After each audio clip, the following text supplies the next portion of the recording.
Okay. Okay. Good evening, everyone. Tonight's shiur, as always, Lilu Nishmat Avi Mori Del Ber Meir Ben Ruben Halevi Imi Marati Brachel Bat Harav Michael. And I'm going to preface tonight's shiur with a dedication because tonight's shiur is based on a question. Probably many years ago. I don't know how many, but probably somewhere between 15 and 20 years ago. I was giving a shiur. We were talking about the parsha after davening, and this week's parsha is parshat Shoftim. And somebody asked me a question, and I didn't have an answer. I said, "It's a great question. I have no answer, and I'll have to get back to you on it." Well, P.S. I never had a chance to get back to it. And every year when I read the parsha, I realize the question again, and then Shabbos is over, I get home from shul and I've forgotten about it. So so this year when I was preparing this, I thought of this question and I said I'm going to try to address this question. So without any further ado, we will go, of course, to our sources, and I'll tell you what the question is, and then I'll try to come up with some answers to it. So the question is, if we look at this week's parsha, we are going to find a number, and by the way, they're not only in this week's parsha, it's once in last week's parsha, 3 times in this week's parsha, 5 times in next week's parsha. We are going to have the 2 words uviarta hara are going to appear in a parsha. Now, in 7 of the 9 times those 2 words, by the way, those are the only 9 places in the entire Torah, in the entire Tanakh, where those 2 words appear together, uviarta hara. In 7 of those 9 places, it says uviarta hara mi kirbecha. In 2 of them, it says uviarta hara mi Yisrael. And so his question was, what's the difference? Why in some places uviarta hara mi kirbecha, in some places uviarta hara mi Yisrael? And I said, great question. So that's what we're going to be talking about tonight. But in order to understand that, I wanted to preface it with 3 psukim that we may or may not be familiar with from the book of Tehillim, which tells us something very interesting. It says, who is the man who desires life? Ohev yamim lirot tov, who loves days to see good. Nitzor lishon chameira, guard your tongue from evil. Usvatecha midaber mirma, and your lips from speaking deceit. And then it says very interestingly, sur meira. First, you have to desist or remove yourself from ra, from evil. Then ba'asei tov. Only then can you do tov. So I think it's very interesting intro. Ben Nebaki Shalom, seek out peace for Feo and chase after it. But again, if we want to have life, we really want to have a meaningful life, we have to first focus on our character, that we are sur meira, that we refrain from doing things that are inappropriate. And only then can we focus on doing good things. Before we can be a good person, we have to remove ourselves from bad habits and bad things. And I think this concept that the parsha is going to talk about, ubi arta, of removing. If we think in terms of the word ubi arta, we relate that root, beit ayin reish, we're most familiar with that word from a concept called biur chametz, removing all chametz. Now, biur chametz means not just, okay, I'll look here, do a little bit, not a perfunctory, it's a complete removal of all chametz. So when it says ubi arta hara, it means that we have to completely eradicate evil from our midst. If we are going to be a holy nation and we're going to achieve our mission as the Jewish people, we have to begin with that. So, now again, as I said, I want to go through each of the times where this phrase, uvi arta hara. By the way, the word uvi arta only appears once else in the Torah without the word of hara after it. That's also in this week's parsha. We're going to get to that in a minute. So let's start with, as I said, our parsha, Perek Yud Zayin, we start with, this is a chapter dealing with idolatry, okay? Very simply, it tells us, you'll find a person somewhere in your midst, in your gates. Notice, interestingly, it starts with the word bikir b'cha, in your midst, in the midst, somewhere in your population. Somebody who is hara, who will do evil, Beinei Hashem Elokecha, in the eyes of God, lavor brito, to transgress His covenant. And what is that? The rest of the parsha talks about all the different things that you have to do, but it finally ends with, after tells you what the punishment is, how the punishment is to be carried out, is the following: Yad ho'edim, the hand of the witnesses, Tiebo Barishon Alahamito, should be the first in line to carry out the execution. So in other words, when two witnesses come and testify that somebody has left the fold and become an idolater, they are the ones who are first and foremost to carry out the punishment. Yad Kolom Bachorna, and then the rest of the people join if these two are they are unable to carry out the punishment, or they're physically they try and it doesn't work, and the rest of the people participate. But then the parsha ends with the words Uvi'arta hara mikir becha. You shall eradicate the evil from your midst. Okay, that's the first one. So the first one, remember, talking about avodah zarah.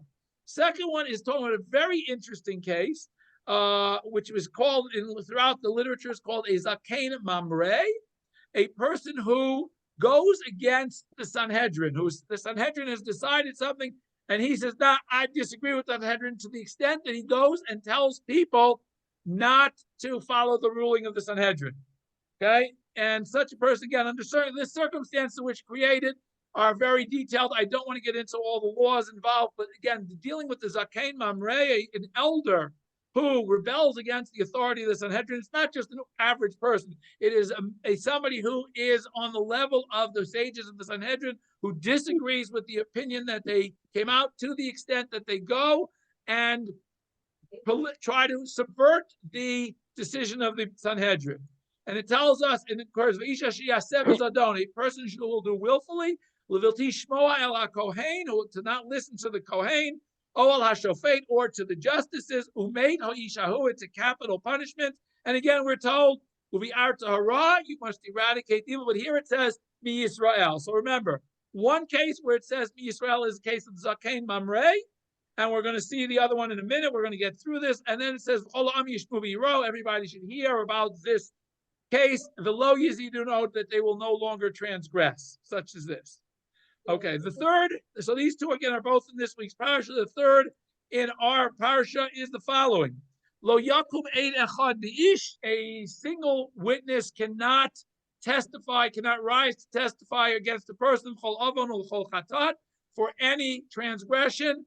What is it? Al pi shnei edim. You need two eyewitness testimonies, and it's not circumstantial evidence, and it's not hearsay evidence, and it's not any of the other things. It has to be two eyewitness who testify that they saw the person transgress.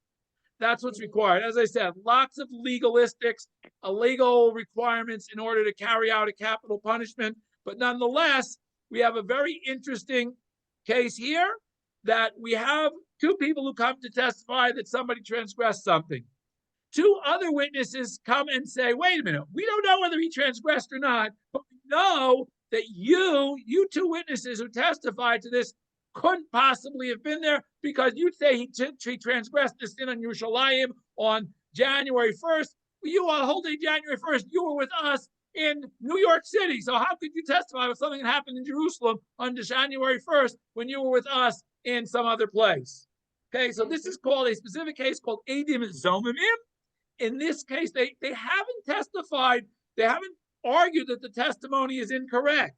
They've merely removed the witnesses from the scene that they are testifying to by saying you couldn't possibly testify to that because you weren't there.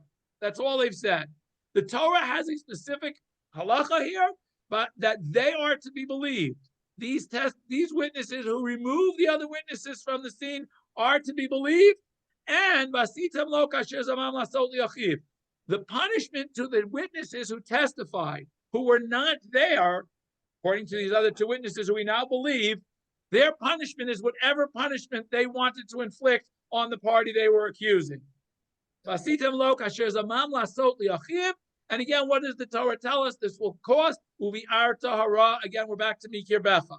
Not to mi Yisrael, but back to mikir becha. So in other words, two of the three cases that we have in this week's parsha say uvi'arta hara mikir becha. One says uvi'arta hara Yisrael.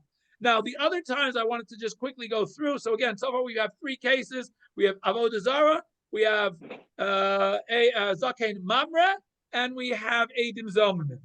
The next case that we talk about, that we bring up, is also actually in this week's parsha, but this one doesn't say uvi'arta hara, so this is a sort of an outlier, but I wanted to bring it up because it also mentions this concept of uvi'arta, eradicating, and here it's talking about willful, premeditated murder, very simply. If a person hates somebody and he lies in wait for him and he comes and kills him, and he runs to one of the Ari Miklat, one of the cities of refuge. So what happens? The elders of the city bring him back, and he is put to death.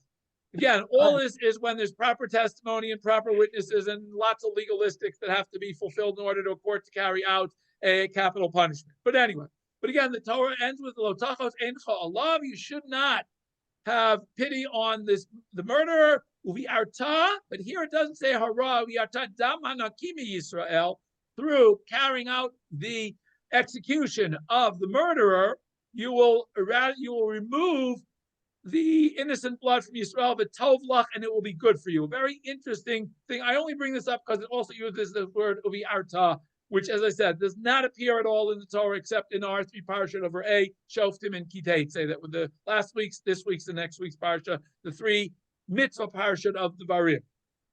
Okay, now we go to parshat Re'eh. You're going to have the four. So I'm not counting that. I just wanted to bring that in. So if you'll ask, where else does it say Arta? I've told you. But that one really doesn't count. But let's go to parshat Re'eh, which we read last week. And here we're talking about a Navi. A Navi who will come and tell you what?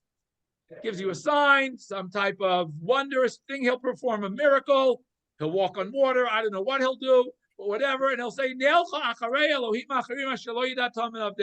let's go and worship other gods. That's his message. In other words, his message is, such and such a God spoke to me and he gave me this sign, this miracle that I can perform, and we got to go worship him and not worship God. Obviously, what happens, this is a capital punishment also, and ultimately we are told, he is put to death, because again, he speaks against Hashem, and it ends with Uvi Arta Harami Kirbecha. So again, here it's idolatry, which we already had, but there it was an individual who was worshiping idols. Here it's a Navi who is trying to entice other people to worship idols. So that was last week's parsha. Then we go to parshat Kitei. Next week's parsha, we're going to have the following of times that it says Uviyar Torah. Time number one is the famous case, well-known case of the Ben Sorer Umoreh. Now, whether this really happened or not, great question. Maybe we'll get to that next week. I don't know what we'll talk about next week. I haven't thought about it yet. But the Ben Sorer Umoreh is a child who is rebellious. He does certain specific things, very, very specific things in a very, very specific time frame, and he is found by witnesses who are willing to testify, and he is to be put to death. And again, all of the people of his city have to participate in the execution. And again, you have to eradicate the evil from your midst. And there it says again, it adds, everybody should hear about it. So again, we have another example of we are Torah eradicating evil, the Ben Sorer Umoreh. And then we get to the next three cases, all related, but three different instances. Instance number one is a husband who marries a wife, and after the first night, he says, she wasn't a virgin. She must have committed adultery between the time of the betrothal and the time of the marriage. Now, again, we have to understand in Torah times and even in the past, there were places where we have two stages to marriage. One is called erusin, which we generally translate as betrothal, but it's a little bit more than that. It's what we call today kiddushin, and the second is nisuin. And the only difference between the two is that generally they didn't have engagements; they had a betrothal. You are now married, and if you got married, then you needed a divorce, obviously. But for the first either half a year or 10 months, whatever the time period was, you were married, but you weren't living together. In other words, you were the bride was still living separately. This was to give the bride and the groom time to prepare the finances for the wedding, basically. But it's only after the chuppah, the second stage, that they were able to live together as husband and wife. And here we have a husband who claims that his wife committed adultery during that period of time where after they were married. Okay, and now then the Torah says if he's found to be false, he has to pay certain penalties. But the Torah then continues: if it is true that she was found to be unfaithful to him during this year that they were living apart. She is brought out to the gate of the entrance to her father's house. And all the people of her city participate in putting her to death. Because she has done something inappropriate, disgusting. I don't know what the proper word for nivala. Nivala is base. Okay, that's a good translation. Least note beit avia, because she has committed basically adultery in her father's house. Because generally the bride was still living with her father and still living at home during that year. Again, the first one says from your midst. Then it tells us if you find a man who is sleeping with a woman who is married, the man and the woman, and again we are to eradicate evil. Here it says Israel. So again, second case where it says Israel, we're talking here about adultery, plain old simple adultery. Now remember, Torah adultery has nothing to do with whether the guy is married or not. All it matters is the woman married. If the woman is married, then it's adultery. If the man is married or not, it doesn't matter. If the woman is not married and the guy is married, it's not adultery. Notice it says why the differences are, I don't want to get into. That's a whole different shiur about all the differences in gender in terms of the halachot of adultery and many other halachot dealing with marital issues. But that's just the way the Torah sets it up. And again, it probably has to do a lot with the economics of the time and the fact that how society worked back then. Okay, anyway, the point is, again, it says we are Torah, but here it says we are Torah Israel. And the third case, again, of illicit relations, immoral relations, is again, here is basically very similar to the case we had before. Here, the woman, the young lady is Orasa. She's already betrothed. She's gone through the first level of stage of marriage of Erusin. Man finds her and sleeps with her. Okay, now again, question here is, what did she resist? Did she not resist? All kinds of issues that raise up. But ultimately, if it's found that she willfully was a willful participant in this, they both get put to death. And again, it says, okay, that's number 8. And number 9, finally, is if a man is found stealing a soul from his brother, basically kidnaps somebody and sells him into slavery. This kidnapper, human trafficker, is put to death. Again, mikir becha. So, what I wanted to focus on, as I said, I went through all of these different cases. We have 9 different cases of pretty serious crimes. Obviously, every single one of them carries a capital punishment. And the question we want to try to address is, why are 2 of them V'yar Torah mi Yisrael and the others are V'yar Torah mi Kir Becha? That's what we're going to try to focus on the rest of the show. Okay. So I found an interesting source. I have no idea who the author or where this comes from, but one of the nice things about having a good library at your fingertips with your little disc on key here is you find all sorts of interesting things when you start looking for them. So this is Midrash Tanaim. When I looked in you have to understand, this Project Hashut is put out. It's got great sources of lots of Torah sources and resources, and it also has a biographical. But when I looked for the biography for this Midrash, it doesn't exist. So I have no idea when it's written, who wrote it, what age it is. Maybe someday I'll try to find out by next week. That'll be next week's project, or maybe next year's project, to try to find out where this is from. But anyway, so it says here, this was talking about the case of the first case, if I'm not mistaken, of Avodah Zarah. Persons Avodah Zarah says the hand of the witnesses are the first ones to carry out the punishment. It says mitzvah yad edim le'mito. I have to skip to the final line here. Again, with all these deaths that list the Torah, you're to eradicate the evil through carrying out these punishments when they are warranted. But here it says mikir becha. Why does it say mikir becha? Ein et mitzvah, ein ata mitzaveh, latzeit acharav l'chutza la'aretz. Means that a person who has worshipped idols, you do not, it's bikir bechel. It's only if it's in Eretz Yisrael, he wants to say. That when it comes to the midst of the transgression of Avodah Zarah, he wants to, at least in this case, it's only if it's in Eretz Yisrael. You don't have to chase this guy if he starts running away and escapes to outside of Eretz Yisrael, because it's mikir becha. We are concerned with idolatry here because that's the reason why we're told many times in Sefer Devarim that we have to chase out, we have to destroy all the inhabitants who live here who are idolaters, so that we shouldn't learn from them. If they want to go elsewhere and practice their idolatry, we're going to let them. We don't have a problem with that. It's only in Eretz Yisrael that we have this concept of eradicating idolatry, and that's why the Midrash Tanaimar say this says Bikir Becha, that it's only if it's the perpetrator is still in Eretz Yisrael are we worried about eradicating it. Okay.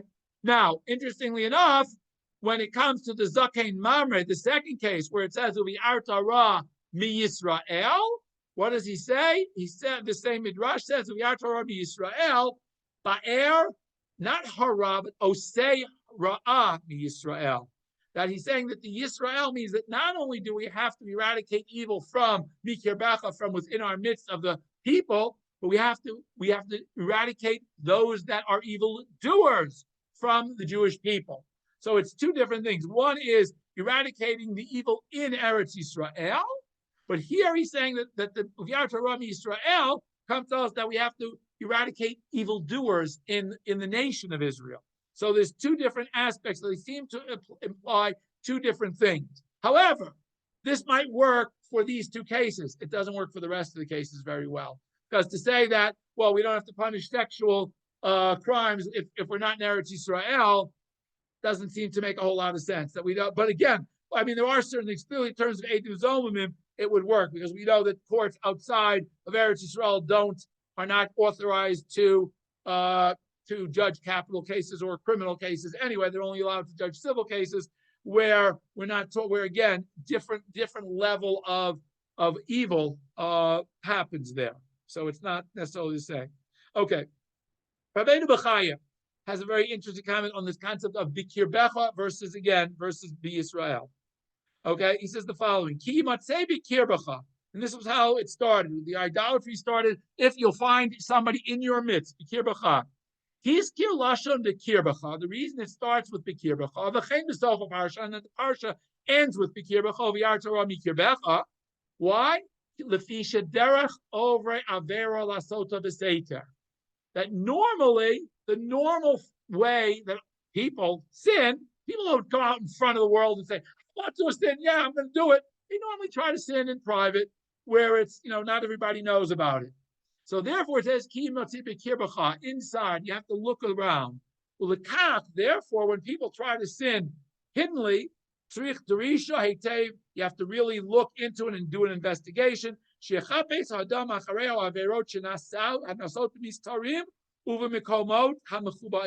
if you want to eradicate, you're going to be you want to really eradicate evil, you've got to basically follow people around and see what they're doing in secret places, is what he's saying. And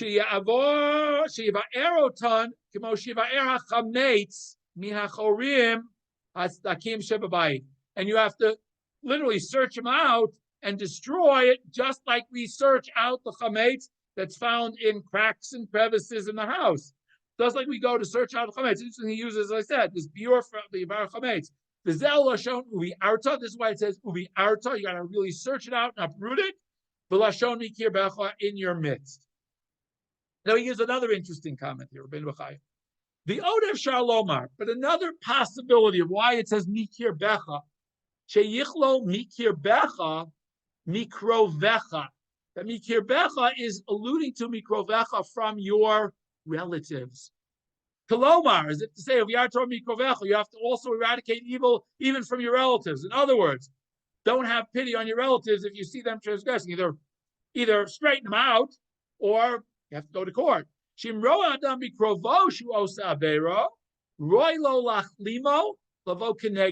he should try to embarrass him in front so that he will change his way. That he should be the first to rebuke his relatives, that he should do it in a way, again, Lafnimo, to embarrass him individually, privately, because it's his relative. He hangs out with him much more likely to be in a private place with your relative than with a total stranger. However, Shloyachos al Kvodo, he should not have pity on his relative's honor. Shloyachap alav, he should not hide from him. Don't be ashamed to tell your household members or your close or your not so close relatives that they need to straighten out, get their act together. That we should be doing that. So that, he says, Mikir Becha might be alluding to that also. Okay. We're going to skip the Ramban because I put that in earlier. Let's go. Let's go. Aderet Eliyahu. Aderet Eliyahu, by the way, is written by the Vilna Gaon, Parish on Torah, and this is what he has to say about this Uviyar Torah versus Uviyar Torah. Now, who tam al mitato? Uviyar Torah Mikir Becha. We have to destroy the evil from our midst. Is the reason that we have to put each of these cases or capital punishment. Kitum ato mit pashet b'chol anshe iro. Because his evil, in other words, this, I'm not sure, forget which case this is in. This, I think, is in the case of the Ben Sorer Umoreh, if I'm not mistaken, is where he quotes this, is because he is going to become his inappropriate behavior will become the talk of the town, and everybody will say, "Hey, he got away with it. I'll get away with it too. Why not? Why not be lawless?" And therefore, the people in the city have to destroy, eradicate it, nip it in the bud, as we say. The Eitel Eshet eat Bulat Baal, however, when it came to adultery with a married woman, Nemer V'yar Torah Yisrael. There it says, V'yar Torah Yisrael, not V'yar Torah Mikir Becha. Why? The sin of adultery, of committing open adultery, Hamishpat b'chol Yisrael. The judgment is before everybody. Everybody has to be concerned with that. Whereas the Ben Sorer Omer isn't going to get around as much. It's going to stay locally, and the punishment is locally. That's why it says Mikir Becha. Whereas sin of adultery, who seems to be something that would be much more likely if we don't punish it to become much more widespread. Therefore, we have to it says Mi Yisrael. Again, that's also works in some, doesn't work in all. Again, I think that would also work in the case of the Zaken Mamre. So that's the Vilna Gaon's take on this. Okay. Then we get to the Meshech Chachma. Meshech Chachma is about Simcha Meir of Dvinsk, 18th, 19th, and 20th century, if I'm not mistaken. Okay, it says the following: Miyar Torah mi Yisrael. It says we have to eradicate the evil from Israel. This pasu. This I don't remember which one he's working. Where he's talking about the Zaken Mamre here, if I'm not mistaken, because that's the first place it says Miyar Torah mi Yisrael. Bechulu kativ mikir becha. Generally, it says Uviyar Torah. We know that 7 of the 9 cases of Uviyar Torah mikir becha, not mi Yisrael. To bemilat mikir becha lo nitma'et ger toshav. The word mikir becha includes, does not exclude, a person who is living in Eretz Yisrael, who is a ger toshav. He is a Noachite who has accepted the 7 mitzvot of Noach and lives in Eretz Yisrael, but he hasn't converted to Judaism. Because concerning a ger toshav, it says bikir becha yeshev. He's allowed to dwell in your midst. In other words, when we say that we don't want non-Jews living in Eretz Yisrael, we don't want idolaters living in Eretz Yisrael. Non-Jews who've accepted the 7 mitzvot of Noach, we are perfectly okay with them living in Eretz Yisrael. It's idolaters we don't want living in Eretz Yisrael. Plus, people who don't accept the fact that we are the sovereign. That's a whole different story. But anyway, generally a ger toshav is included, and that's why Mikir Becha includes ger toshav. Ube'emet. And in reality, it says, Ein betin mitzuyin laroga ovdei kochavim hachotei. In general, the reason it says Mikir Becha is because a Jewish court is not obligated to kill a non-Jew, an idolater, who sins. We are commanded to eradicate sin and to punish those who transgress, who are Jews, but not those who are non-Jews. Rambam the mitzvah says, the Rambam explained. And he writes, the following is what Rambam writes in Hilchot Malachim. Chayavim betin lashot shoftim le'elu hagarim hatoshavim. However, the Jewish court is obligated to set up judges for gerim hatoshavim. Ladin lahem al pia mishpatim ha'elu. That we have to make sure that the Noachites, those who observe Shevet Noach, have their own court system to judge them for those 7 mitzvot. Because otherwise, if there's no justice system, the world will not be able to exist. If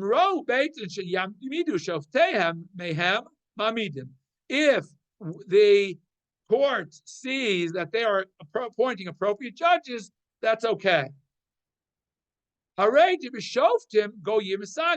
That it's okay for non-Jews to be ruled by to go to courts where there are non-Jewish jurors, judges. However, v'nara me'urasa leka b'goy. Now, the reason he says that by nara me'urasa, it says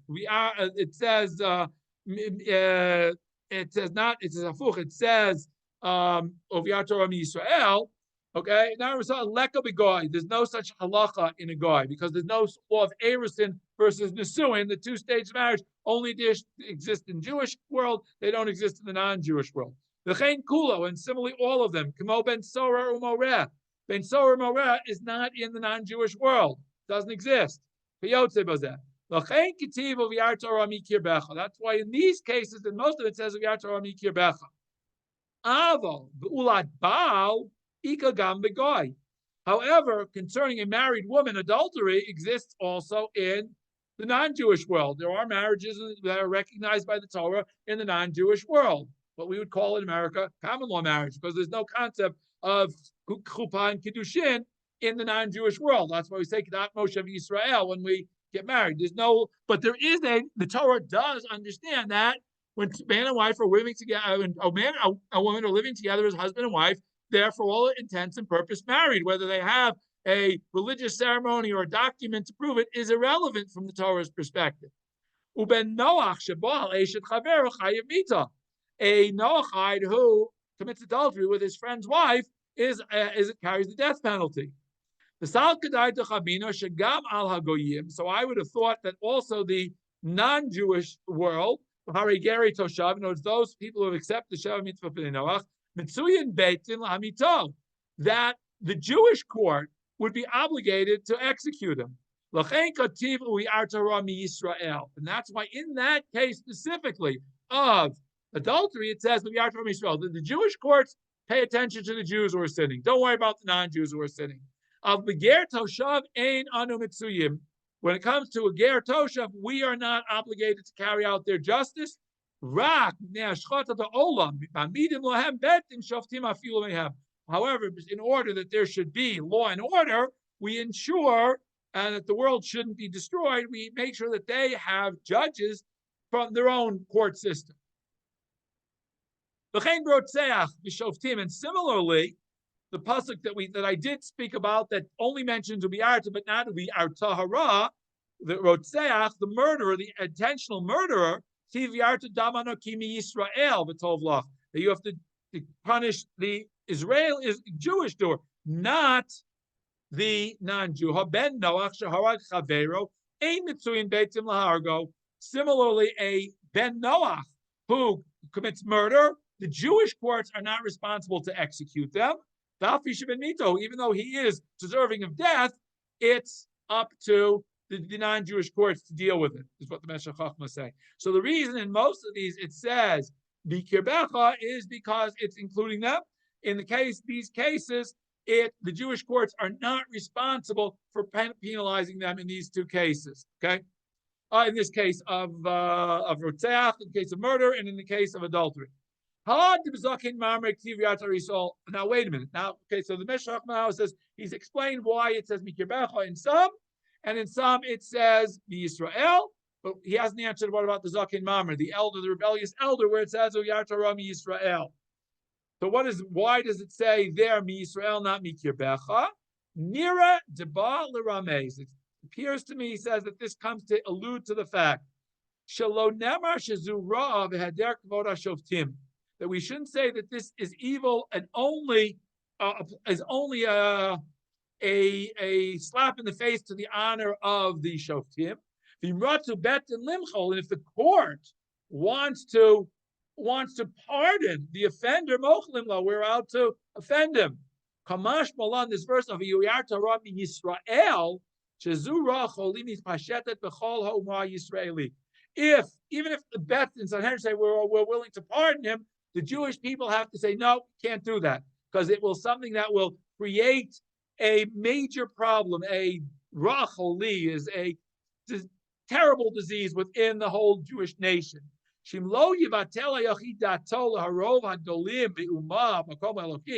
If this singular person is not willing to compromise his own position to agree to the majority of the greatest sages in the nation, it will begin a cycle of evil. And guess what will happen? We'll have all sorts of groups. Oh, I want to follow this Rav, and he's the guy I'm going to follow. Beat parade hakesher ha'amitz asher bo yitvaru goy echad ba'aretz, and this will destroy the knot, the binds, the ties that bind, the strong ties that bind the nation of Israel as a singular nation in the world. So it's a very, very, very, very dangerous situation. And that's why the court can't pardon this person. That they're not, can't, because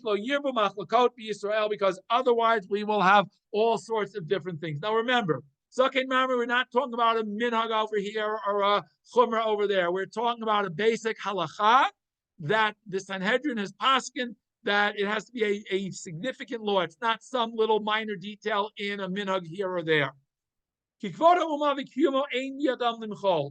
the honor of the nation, so it says, Israel, because it's all of Israel is offended by this act, and therefore, even if the Sanhedrin says we're willing to forego our honor and pardon him, the nation can't. It's not, they don't have the authority to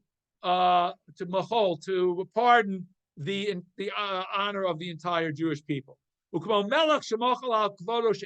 Just like when the king says it's okay, I'll be mochel on my kavod, it can't be, he's not allowed to, because the honor of the king is the honor of the nation. And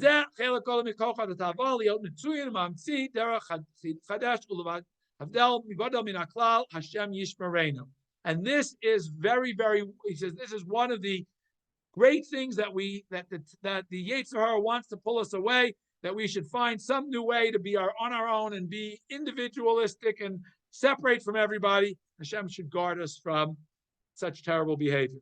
So again, the Meshech Chochmah very, very strongly, obviously, against all concepts of Zakin Mamre, why it's punishable, but also why there it specifically says of Yar Torah mi Yisrael rather than of Yar Torah mi Kirbecha. Very interesting section. Okay, now we're going to go to Meshivat Nefesh. Now I brought down the biography because I never heard of the Meshivat Nefesh before I started preparing this year. But this is Meshivat Nefesh is Rabbi Yochanan ben Aaron Luria, who was born circa 1440 in France, Alsace, or France or Germany, depending on which side the political divides were running that year. And he studied in yeshiva in Germany, becomes a great rabbi, etc., etc. And he passed away in 1514, and he writes the book Meshivat Nefesh, and this is what he has to say about this comment. I thought this was very interesting. Okay,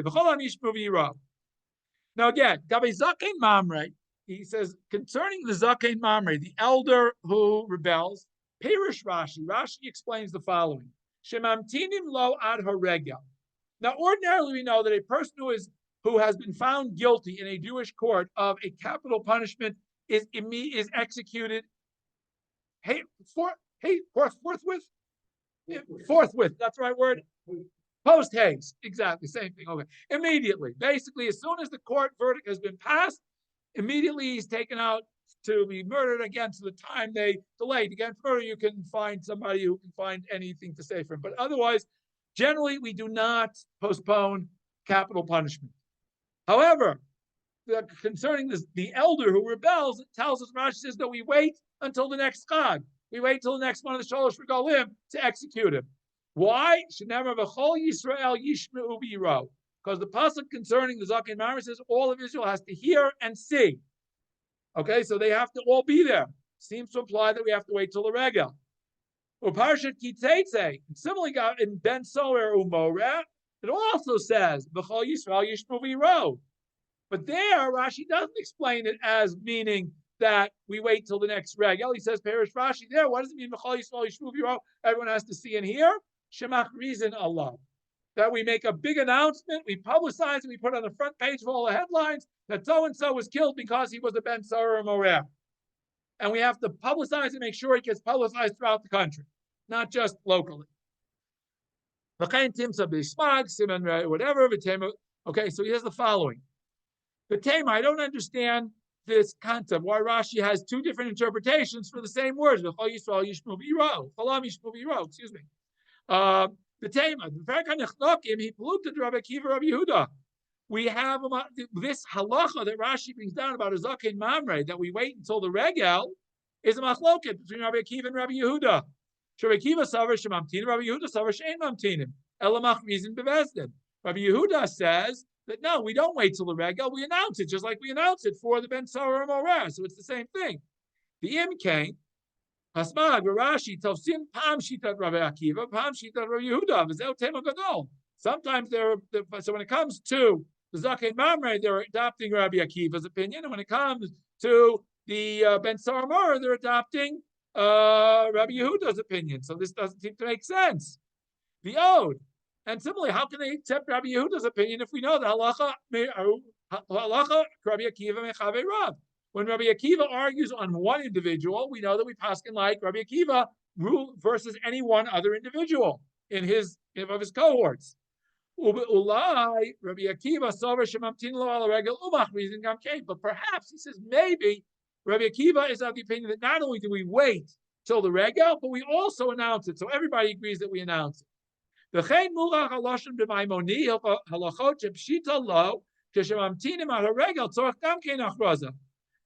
Rambam seems to accept the fact that not only do we wait until the regel for the Zaken Mamre, but we also announce it. But this I forgot who it is, what's it called, Nation Nefesh, Shiva Nefesh says, and it doesn't seem to make a whole lot of sense. It seems to be very far-fetched that we should have two things that apply for one pasuk.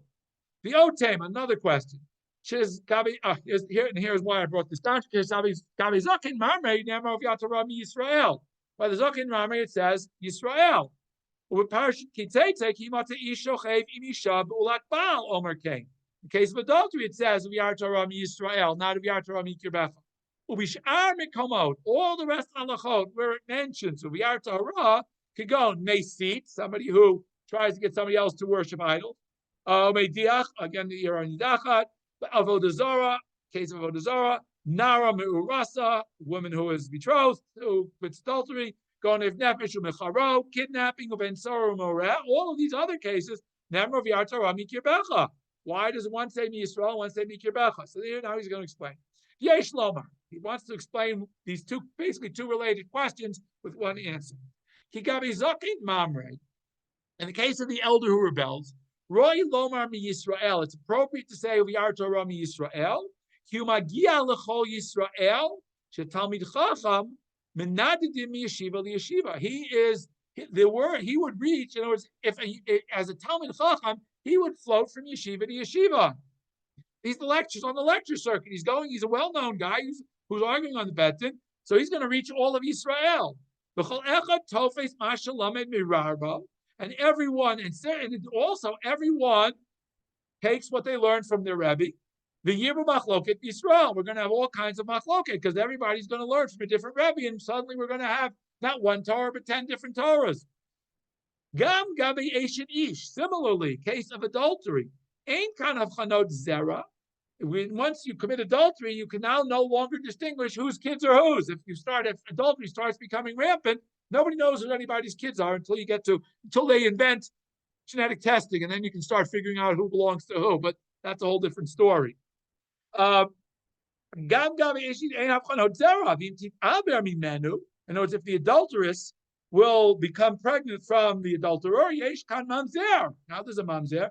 She'eno yadua, we have no idea who his father is. Now he's going to marry somebody who he's not allowed to marry. They're going to cause all kinds of, they're going to destroy the lineage of the Jewish people. And through this, through the degradation of the genetic purity, the familial purity of the Jewish people, will cause Hashem's presence to leave the Jewish people.